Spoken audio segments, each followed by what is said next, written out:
It's your time for Chai with Nanice. Get ready for substance, clarity, change, and especially empowerment. Get ready to turn over stones, uncover stories, and get to the heart of the matter in every area of your life. Any mood runs, any emotion flies, and your dreams are within your grasp. There are no limits or boundaries, and your comfort zone is out of reach, yet it's the safest place you will ever be. Come in, sit down, and have some chai with Nanice. Welcome to Chai with Nanice. I'm Nanice. Sometimes we just have those rough days, or sometimes we have rough years and maybe even a rough life. And it may feel like nobody's listening, like we're all alone out there in our virtual land of life. But is that really true? Are we all alone when we're having challenges, when we're having difficulties? Are we all alone when there doesn't seem to be an answer to any of our challenges or problems? Is it possible that no one's listening? Well, we've all thought that at one time or another. I know that I have in my life. And the conclusion that I've come to is that all the times that I thought that maybe I was all alone and nobody was listening, I was wrong. And maybe, in fact, the belief that I had about being all alone is what kept things from changing in my life. There is magic and there are miracles all around us. And many of those miracles come from connecting to a greater source. In fact, I would dare to say that all miracles and all true magic of the universe comes from something greater than us. Of course, how could it be otherwise? And that in fact, there is always someone listening. That there is a God, a divine source listening even now. And that any time that we have had challenges, any time that we have had crisis, any time that we did not know how we were going to get through this or that there has been someone listening. There has been. So today I present the question, how do you talk so God listens? And how do you listen so that you can hear God? And maybe in fact, God does answer all prayers. But maybe we need to know how to ask God for what we want. Maybe we need to remember how to listen to God and listen to those directions that come through all sources. Because let's face it, God is speaking to us all the time in everything we do and in every experience we have and even in those challenges. For nothing that happens in life is not leading you back to your source. That it's not leading you back to who you really are. And that a problem or a challenge cannot exist without there first being a solution. And in fact, I present to you now the idea that all your problems and all your challenges are really divine guidance to lead you onto a path of greater awareness, of healing and wholeness, a path that leads you directly to your God self. So hold that in your mind for today. And I ask you, what would your life be like if you really knew beyond a shadow of a doubt that all your prayers were answered and that you really are loved and cared about in the universe and that the universe is conspiring on your behalf? Now that's a beautiful thought. Well, I have the perfect guest on my show today to talk about this. And she was on the show a few months ago, and I'm so excited to have her back. Reverend Anita Pathik Law. And Annie's known as a midwife to the soul. She has had a profound spiritual experience that resulted in the instant healing of a disease for which most believe there is no cure. As founder of the Power of Our Way community and author of Power of Our Way, A Path to Collective Consciousness, Annie is an inspiring and well-respected voice in the consciousness movement. She invites you to download a free meditation at her website, and we're going to give that address at the end of the show, so make sure you have a pen and paper handy.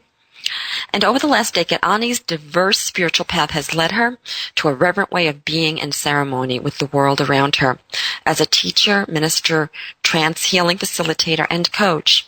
She sees herself as a facilitator and witness to the incredible capacity we all have to heal and transcend the limitations that result from our conditioning and a sense of fragmentation from our source and divine natures. Ani's teachings, healing work, meditations, writing, and song lyrics have easily integrated into the work she does today around the globe. Her movies, such as Divinity Movie, The Power of My Way movie, and God Knows the Sound of Her Voice, her most recent sharing, have assisted her in her life and soul mission of raising consciousness and building bridges of higher understanding. Well, Ani, thank you for coming back to the show. I'm so happy to have chai with you today. Oh, I am so excited to have chai with you today. Thank you. Oh, thank you. Thank you. So I love this, God knows the sound of her. God knows the, God knows the sound of her voice. Of your voice. God knows the sound of your voice. God knows the sound of your voice, recognizes your face. And I think that's something, I mean, first, your introduction to this was just beautiful. And I think one of the things that you really spoke to is this incredible personal relationship that we were really born to experience, but have been conditioned out of even believing, let alone experiencing. And that movie, God Knows the Sound of Your Voice, actually was something that I had been teaching a class, and at one point, just it's sort of like beauty's flowing out. And there was this one segment where I said, God knows the sound of your voice. God recognizes your face. And it's not something that we necessarily connect into that level of awareness when we enter into the ways that we communicate and converse with God. Right. Yeah. Yes. Yeah, it's like, what I've called a soul prints, like God knows, like our energy print, that it's a very, very personal relationship. And you're right, we're not brought up to experience that. We're not brought up to understand that, because I think our parents and our ancestors have forgotten that as well. And it's been a very long time since we have remembered our direct relationship to the divine. Well, and it's really interesting because one of the things, I don't know if you and I talked about this, but this is something that ultimately will be in my next book, and it was something that just kind of popped out one day during a class, is that, what we're experiencing is a culture of human beings who have been really trying to connect and commune with a God of our misunderstanding. From an identity of, unwholeness, right? And it's like this shift. There's this opportunity here to really come into a deeper understanding that is often, it often requires us to really unfetter ourselves from all of the different ways that we have grown up to perceive and identify and categorize and define what is really just such an inexplicable force of energy and consciousness and intelligence and love. And it's not something that is easily translated into day-to-day life, is it? We don't have a lot of those examples. And so this shift of praying to a God of our higher understanding from an identity of wholeness is it brings us into a much different relationship. Right. Yeah, beautifully said. Yeah, and part of that might be, how does God see us? Like, so if we imagine that God looks down at us, do we immediately go to this place like God looks down at me like I'm broken and need to be fixed, or does God look down at me as I'm whole? And those are two different relationships. Yeah, or does God look at me as a sinner, as something or someone bad? Yes.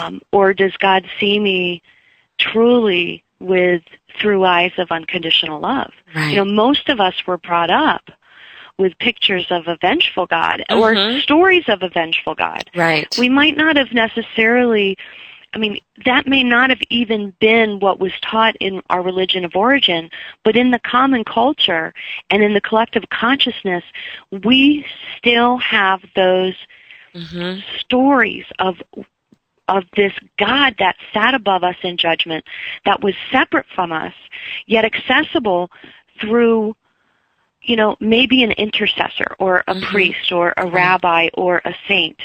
Right. But we weren't really brought up with this, not most of us, we weren't really brought up with that awareness that, you know, that we could have a direct, intimate relationship with our source. And I think this is such an opportunity to really shift, because quite frankly, it was really interesting. I think you had responded to me. I had written a very little article on this whole topic of prayer. Prayer works from the inside and out. And as I was writing it, it was really clear that there was no way I would be able to communicate what was coming through in writing. And so I said, well, let's have a dialogue about this. And one of the things that we were talking about during the dialogue on prayer was this incredible change process that we initiate when we put a prayer out to God. You know, God's going, okay, got the prayer, now I've got to get to work. And there's a lot that happens underneath the surface of our prayers in order to bring a prayer into full manifestation. And we could talk about that if you wish. But I think on top of the sort of elusive sense of, you know, we don't even know what we're praying for when we're praying. Right? I mean, we think we know, but we tend to be very outcome-oriented in the prayers that we're putting out there. Well, add to that this faulty misperception of God, and I think a lot of people are actually afraid of praying. I think people are afraid of really surrendering to the voice and wisdom and intelligence of the divine because of what they've been taught, or the fear that they're gonna talk and nobody's gonna be there.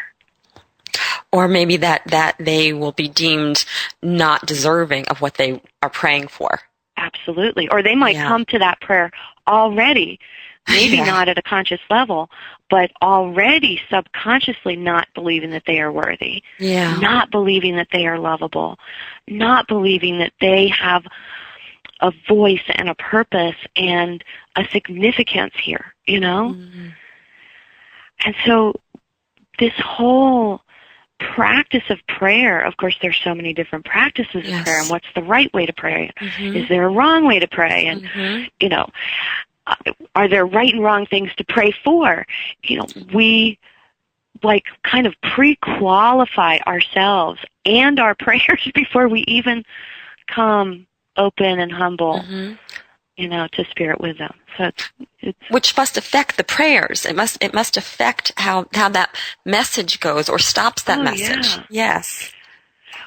Well, you know, something that's really been very profound in my life over the last decade has been my involvement in Lakota indigenous spirituality and practices. And you and I have talked a little bit about that.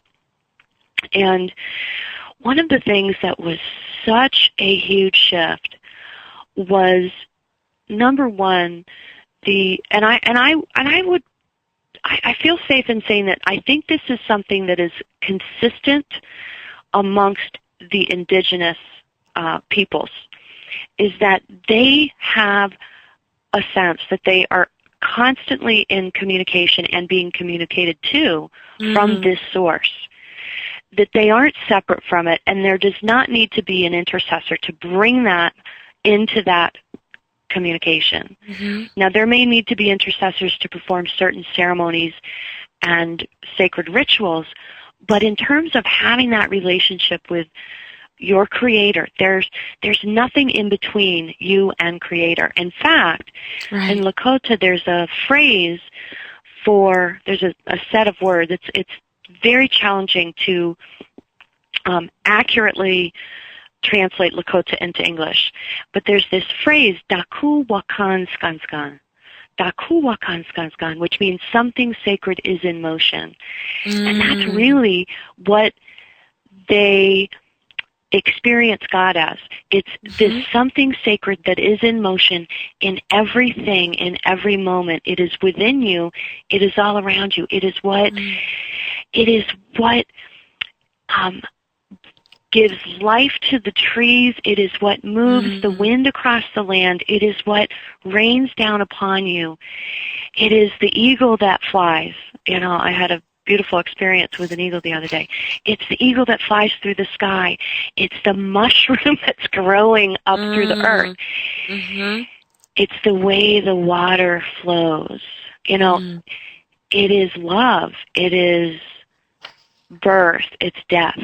It's the something sacred that is in motion. And interestingly enough, as one of my elders pointed out, as he chuckled in doing so, the indigenous, and in reference to the Lakota in particular, have known what now quantum physicists are talking about, what science is proving in terms of energy and consciousness, that the indigenous have known this. And so their way of praying and connecting, it's like it becomes this consistent way of living and being and breathing and walking in the world. And when you begin beautiful. to see Creator as being in and of and animating everything, then our way of praying changes pretty drastically. Yes.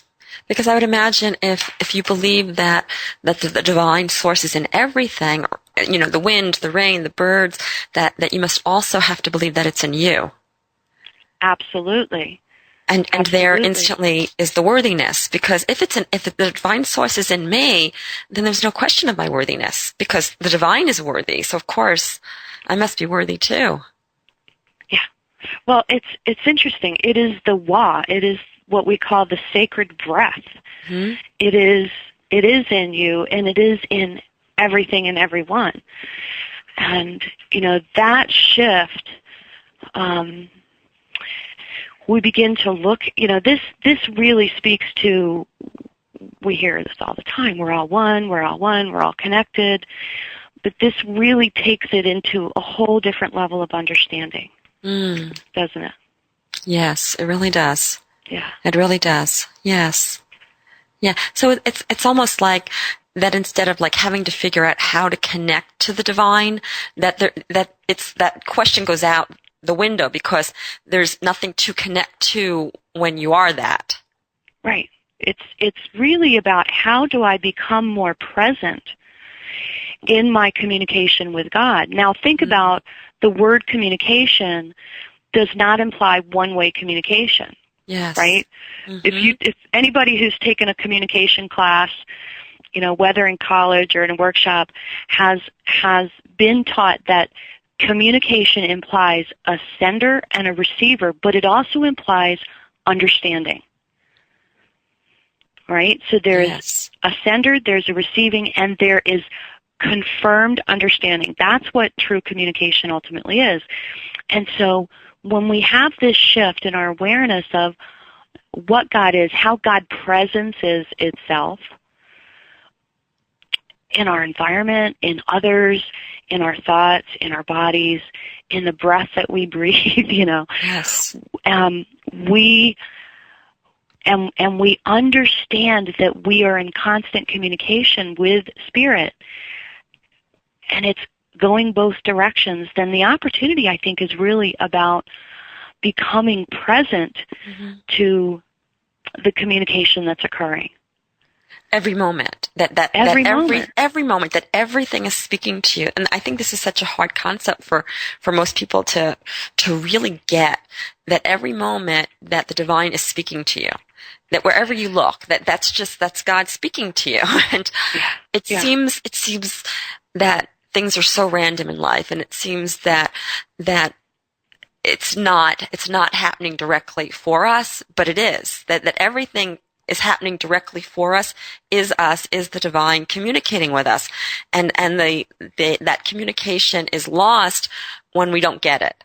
When we just, that's whatever, or that's a problem, or that's that, or I don't, I'll just take care of that tomorrow. But understanding that in every moment that God not only sees you, but God is speaking to you, that changes everything. Yeah. Because then you got to be awake. You have to wake up. Oh, wait, that's God. Oh, wait, no, that's just not my mailman speaking to me. Oh, that was God. Oh, I didn't realize that.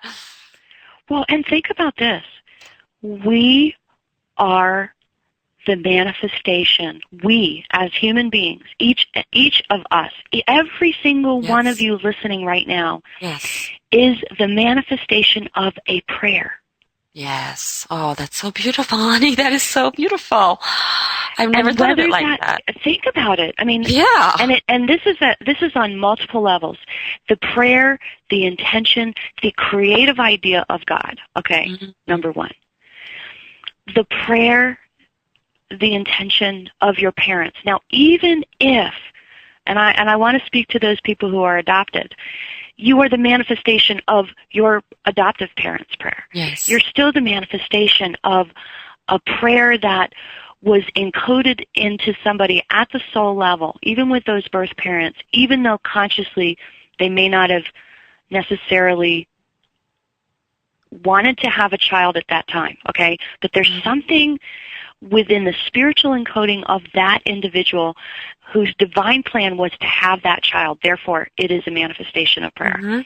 Yes. And then we can look at ourselves in the mirrors, and we can look around in our lives, and we can see how we have grown into layers of this manifestation of a prayer.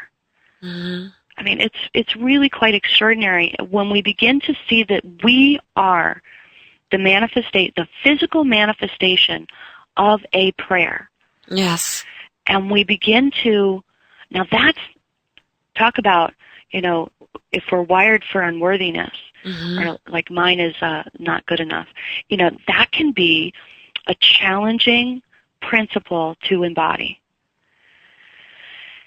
And if we are made of that very substance, that consciousness of intent, then how powerful are we in continuing that through our own ways of praying?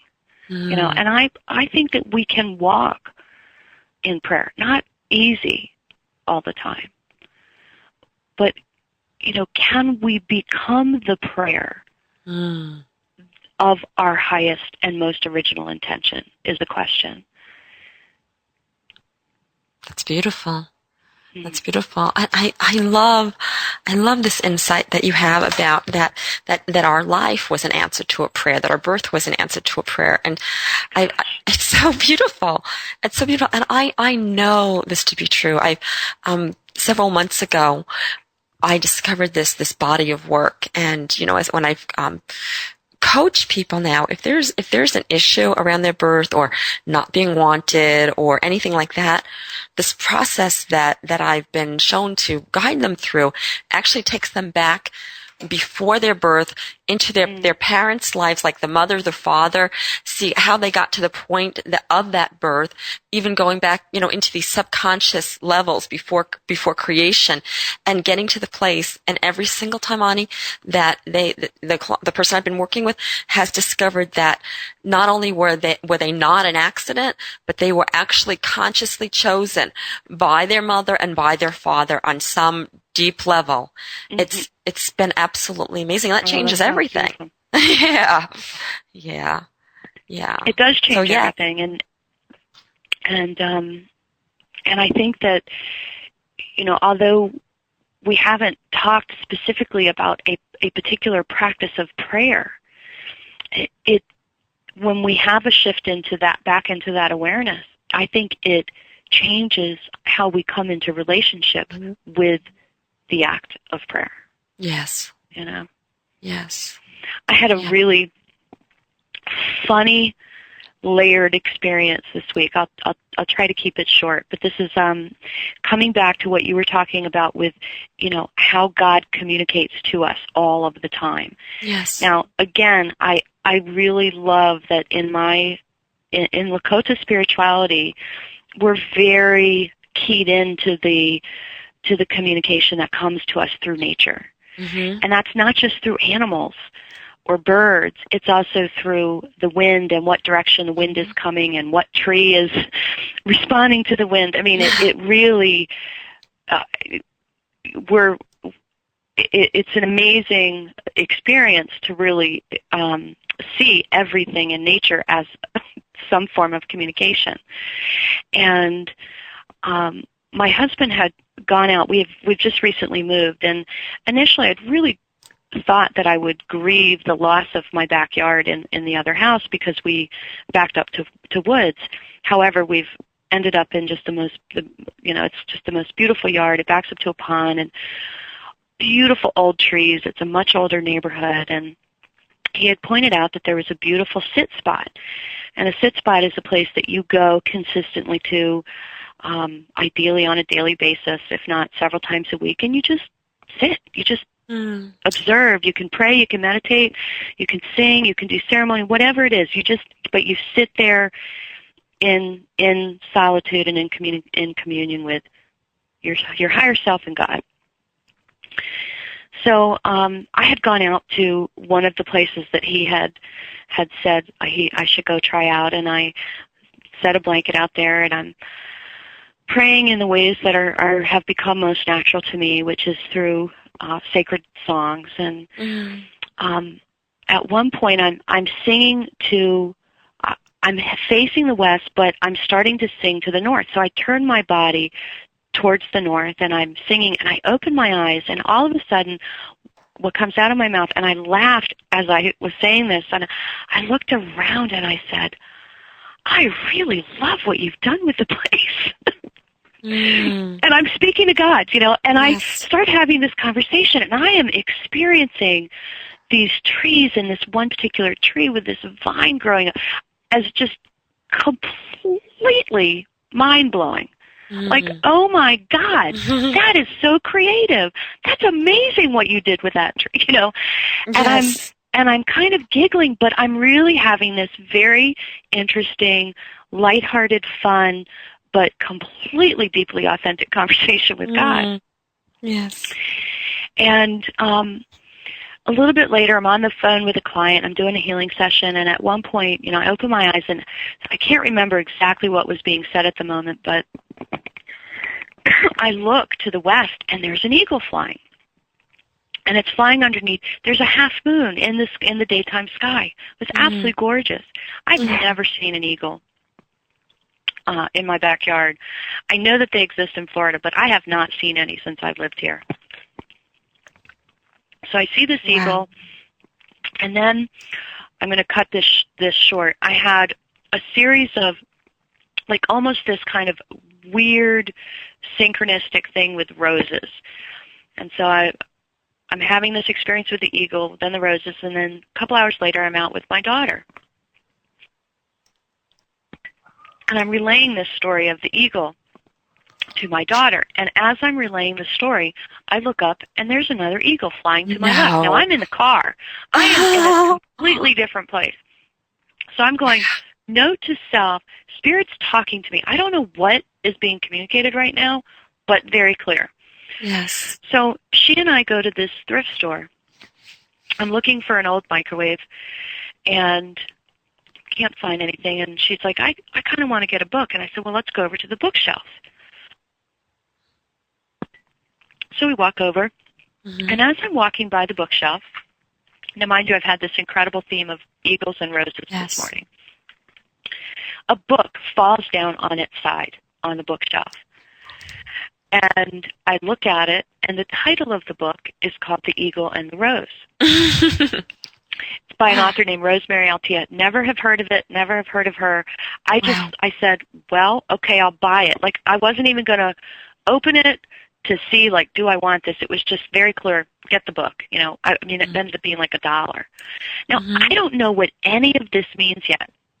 Yes. I really don't. And that's the challenge with the way Spirit communicates to us, is because we're communicated in all of these amazing, interesting, synchronistic ways. We immediately draw conclusions based on our conditioning. So the opportunity is to hold back on drawing immediate conclusions and let it continue to unfold. Engage in.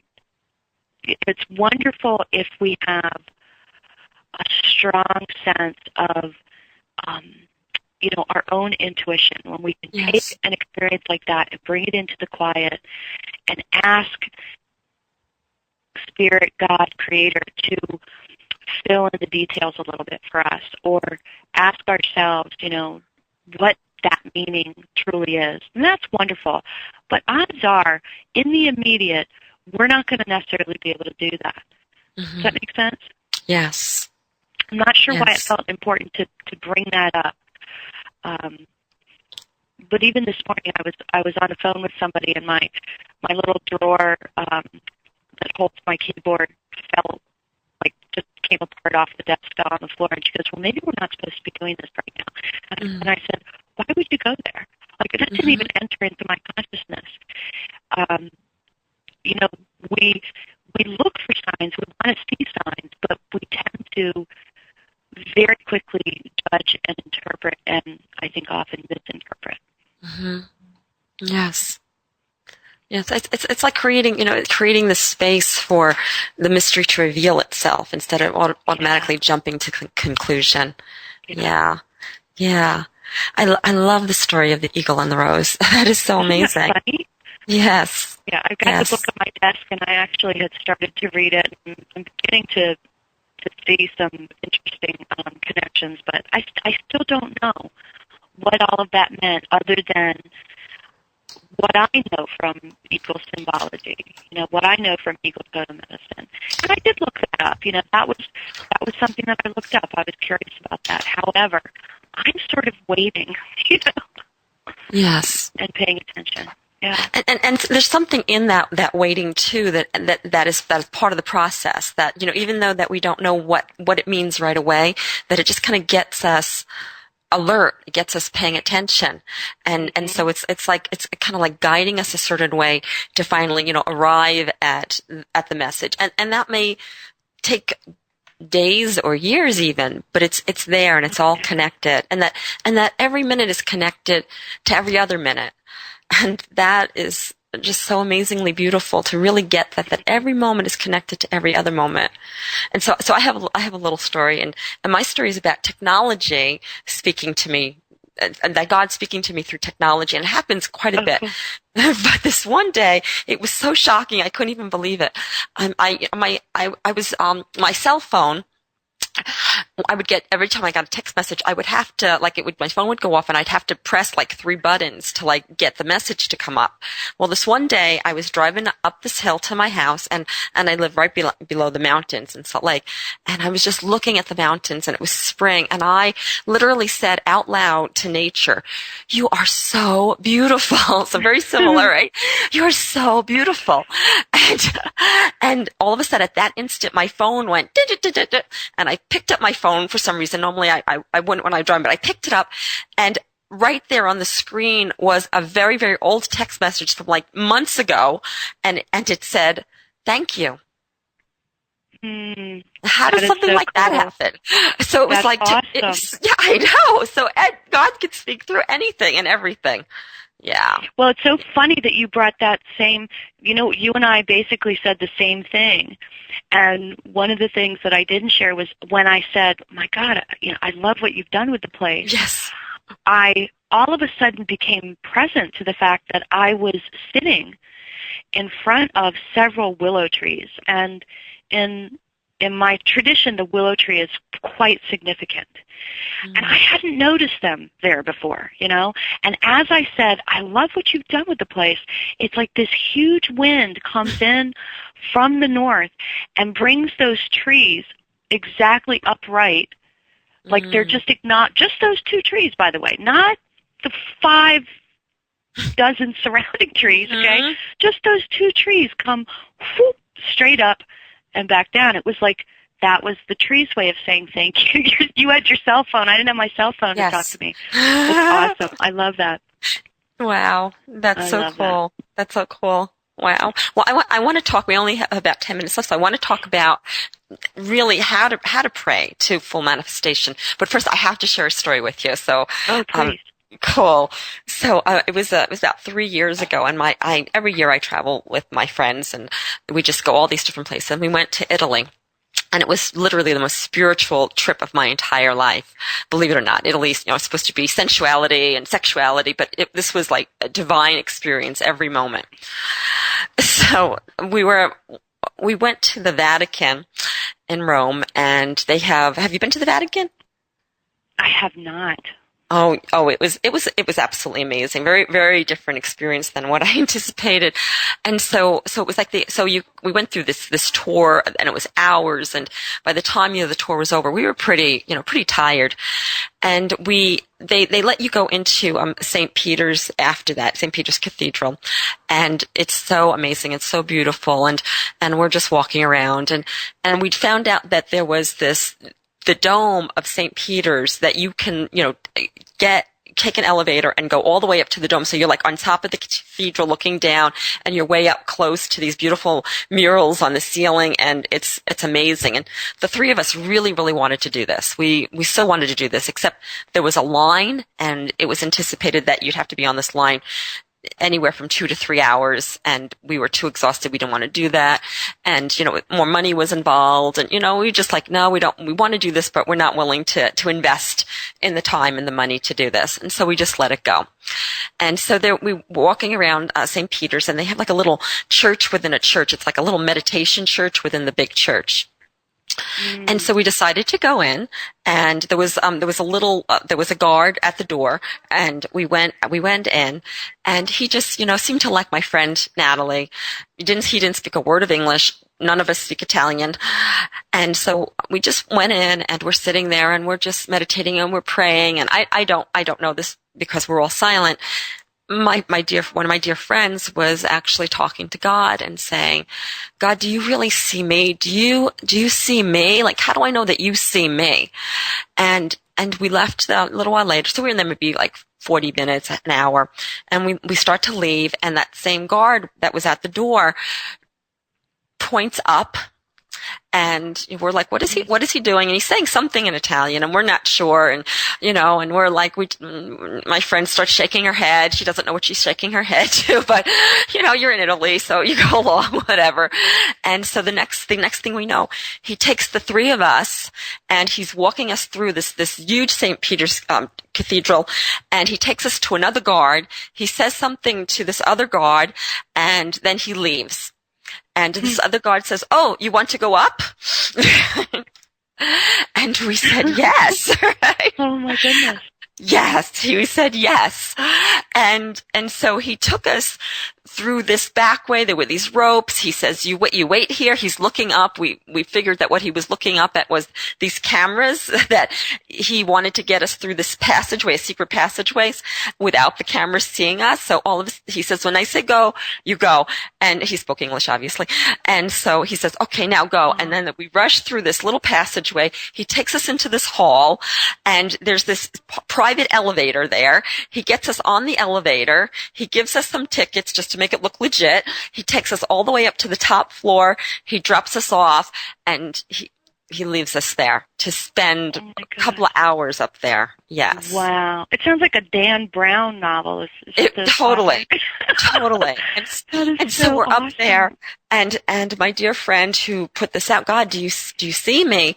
She's, very emotional, and she tells us, she goes, when I was sitting praying, I was asking God if God saw me, and this is how God answered. And we just started crying. Yeah. That's beautiful. Yeah. See, and the ego mind will try to talk us out of the reality of that truth. Yes. You know, it happens with, synchronicities where, the ego mind will try to talk ourselves out of having that experience was real. Yes. I remember recently my elder said, he's a really soft-spoken man typically, and he was talking about this very thing, and he's like, don't ignore it. It is real. God's talking to you through your visions, through your experiences, through nature, through these synchronicities, through the nudgings and through inspiration and intuition. All of the time, don't ignore it. It's real. Yes. Yes. And how could it not be? How can it not be? Of course, it is. It is real.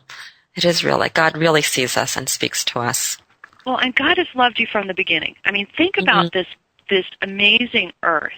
Think about how things work. Like, one of the things that I often will remind people of, like in the beginning of a guided prayer or meditation, is that when we're breathing in this oxygen, that, God created the sun to give off this light that the trees drink in and convert into the breath that is supplying your body. Like, that is love. That is love. God thought of everything. God thought of everything. That's a good bumper sticker, right? What's that? That's a good bumper sticker. God thought of everything. God thought of everything. I mean, it's really amazing when you begin really looking at how everything is connected, how the whole circle of life, and what each species does for the next, which does for the. I mean, it's just fascinating. Plants, animals, the whole thing. God thought of everything. And it's a big God puzzle. thought of everything out of love. Yes. Yeah. That's so beautiful. That's really beautiful. And it's so funny that you would talk about the air. I was just before we got on the show today, I was outside on my deck and I was meditating, and I was just thinking as I was breathing deeply, wow, I'm inhaling the breath of God. And I can feel it. The tinglies just go through just with that awareness, everything just lights up inside. And I think that's the point. I think that's the point. Well, and it's like if we receive it in that awareness, we experience it differently. Yes. If we're just breathing and we're not tapping into that conscious awareness as we are receiving and releasing that breath, then the experience of breath is pretty ordinary, until we don't have it for some reason. Yeah, that's true. Right. Yeah.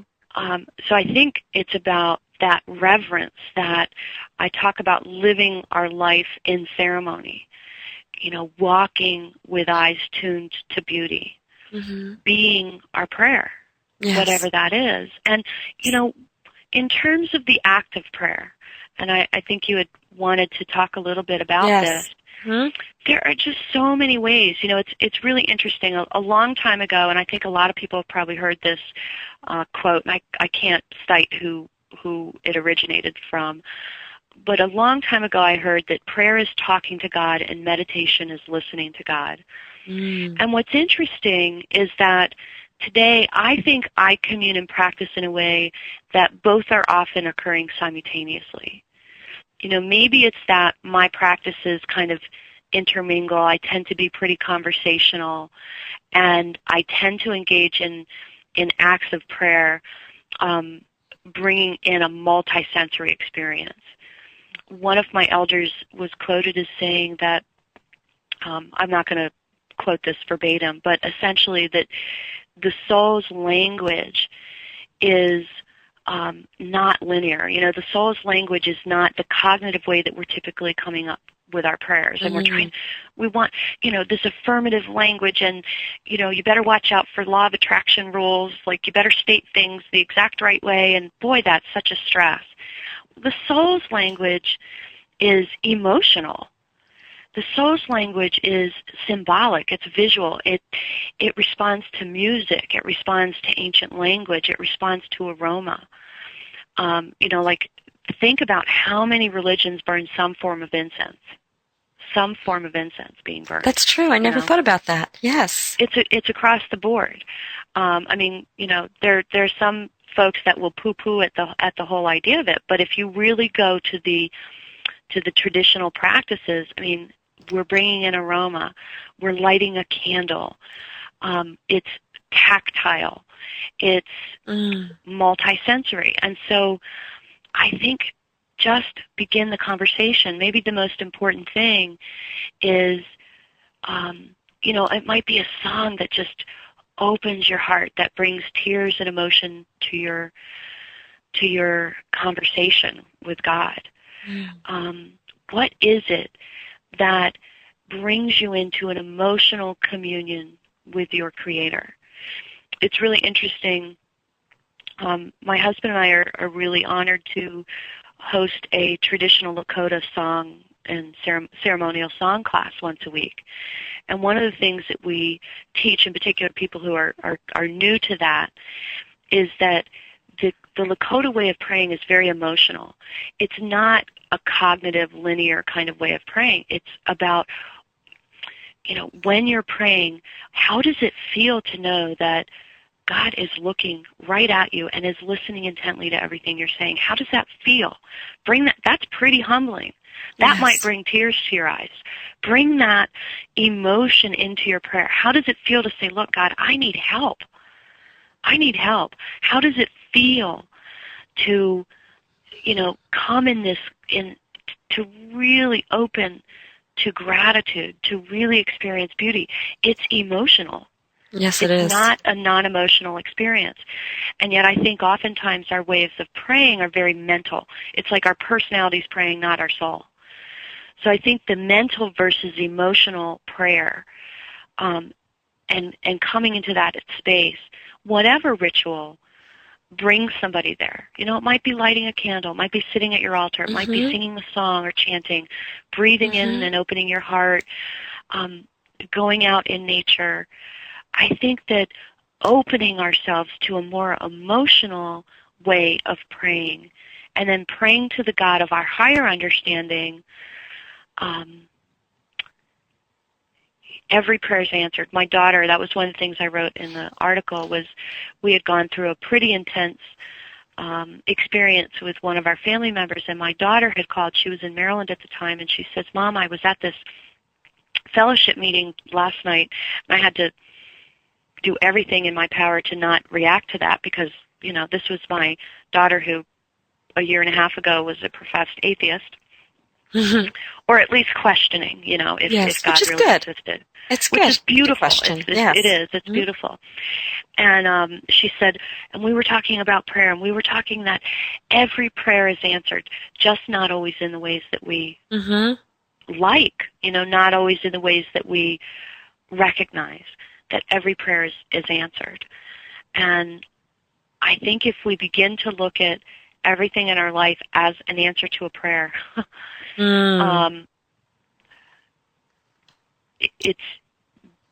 it's challenging because there are things that we experience that are undesired. But say, for example, if you're praying to have improved finances or more financial abundance, this is an example I brought up in the talk that I did the other day. It might be that in order for that to occur, I need to come out of avoidance of something that I haven't dealt with, that I need to clean something up in order for that prayer to be able to manifest. And so sometimes things start to occur that don't look like a direct response to a prayer, but if we can take a step back and surrender, we tend to be able to connect the dots down the road. Yes. Yes. And sometimes it looks like the exact opposite of what we've been praying for, because it is leading us in that direction towards what it is that we're asking for. I love the way you put that. That's beautiful. And we only have a couple of minutes left, so I really want to make sure that you have time to give your contact information and the meditation information and all of that. So, okay. Awesome. I was just going to say one quick thing. Sure. Just sit in silence and ask for the perfect prayer to come. Don't go into the silence thinking that you already have the prayer in mind. Ask for the deeper, more perfect prayer to come and see what happens. So pray for the prayer before you pray. Pray for the prayer. I love that. Yeah. That's awesome. That's awesome. It will change. I mean, the things that come up in that form of prayer are just amazing. Of course, you know, a prayer of gratitude is one of the most powerful prayers we can make. Right. I think pray for the prayer and see what comes up. Yes. You'll be surprised. I love that. That's beautiful. So, and if you could give everybody your website and also a way to get that meditation, which is amazing, that would be great. Yeah, so we've got, if folks go to powerofmyWay.com/newreality.html, there is a prayer/meditation download that they can receive there. And then they'll also be given some links to some other meditations and prayers that, my hope is that people will really enjoy it, and you'll get to hear my husband's music in the background. We often do that together. The main website is at powerofmyway.com, and of course we have a lot of things on the blog at powerofourway.blogs.com. But you have a ton of information. I have spent many hours on your site. I totally recommend to everybody listening, go there, tell your friends about it. You just have a warehouse of inspiration and knowledge and love. So, yeah, thank you. Thank you. Well, all of these things, my hope is that all of the things that we have created and that are available are a direct result of prayer. Every single one. Well, that's a good testimonial. Everything, every creation is a direct result of a prayer. Like Divinity movie. I couldn't have come up with that on my own. That was a prayer of being open to the voice of Spirit moving through me, and lo and behold, that was created. So my hope is that people really receive that and feel it. Beautiful, beautiful. Thank you so much, Annie. I love spending time with you, and I'm sure you'll be back on the show again in the near future. Thank you. Thank you. It's been a pleasure. Thank you, sweetheart. Much love to you, too. Have a beautiful evening. Thank you. Thank you. Bye-bye. Wow. I am inspired. I am inspired by Annie. I hope you have been too. That God really is listening. God is listening to you now. And it just takes remembering who you are, and that God is love, and that you are love, and that to communicate with God, you must communicate in God's language. And what is God's language? Well, if God is love, then God's language must also be love. Love. It's all love. Please visit me on my website at nanice.com. That's NANICE.com. I have tons of free articles, a free book download, songs, and so much more. And while you're there, take the pledge. It will change your life and help you change the world. Till next week, I love you. You've been listening to Chai with Nanice. Have a wonderful week. Thank you for having Chai with Nanice. Please go to www.nanice.com for great free stuff that will empower you to live your best possible life. Free books, articles, shows, meditation audios, and so much more at nanice.com. That's NANICE.com. Nanice's books are also available in all major bookstores and Amazon. Check out The Infinite Power of You, Even Gandhi Got Hungry and Buddha Got Mad, Zest Point, Lip Prints, and many others by Nanice Ellis. To find out about one-on-one coaching and how Nanice can personally coach you to experience your best life possible, please email mybestlife@nanice.com.